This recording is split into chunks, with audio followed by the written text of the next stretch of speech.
is a sign of societal decay, another sign that our civilization is in serious decline.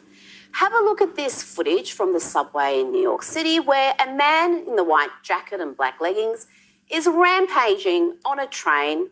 Looks like there are plenty of able-bodied men around watching.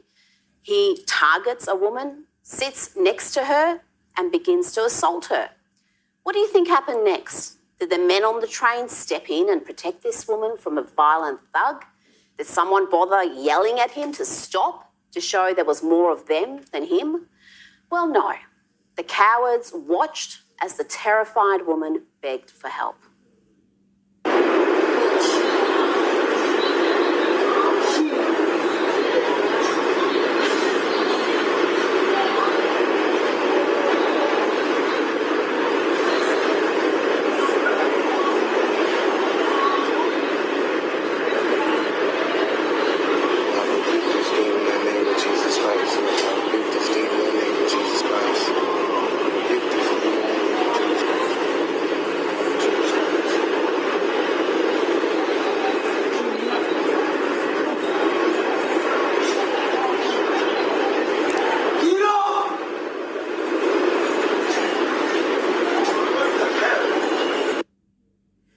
You saw her there say, "Somebody, please help me."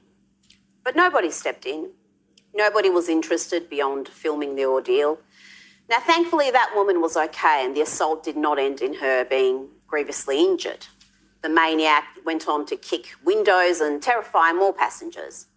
But what does it say about society that not a single man stepped in to help? They allowed it to happen. Where are all the good Samaritans gone? Where have all the men gone? Perhaps folks on the subway are too distracted with all the signage on the trains to worry about an innocent woman being terrorised. Here's an example of what I'm talking about. What you see here is a sign on a New York City train telling addicts not to be ashamed about their drug habit, but to be empowered by it. Opiate addiction is apparently empowering now. Meanwhile, the governor is focusing on the really important stuff like genderless driver's licenses. Yesterday, New York governor posted this saying, "New Yorkers, you can now choose X as a gender marker on your driver's license. Every person deserves to have an identity document that reflects who they are."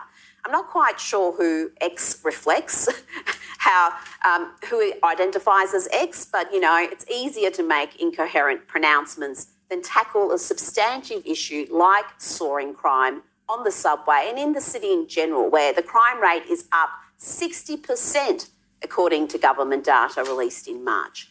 Murders are up, rape cases have surged, as have robberies.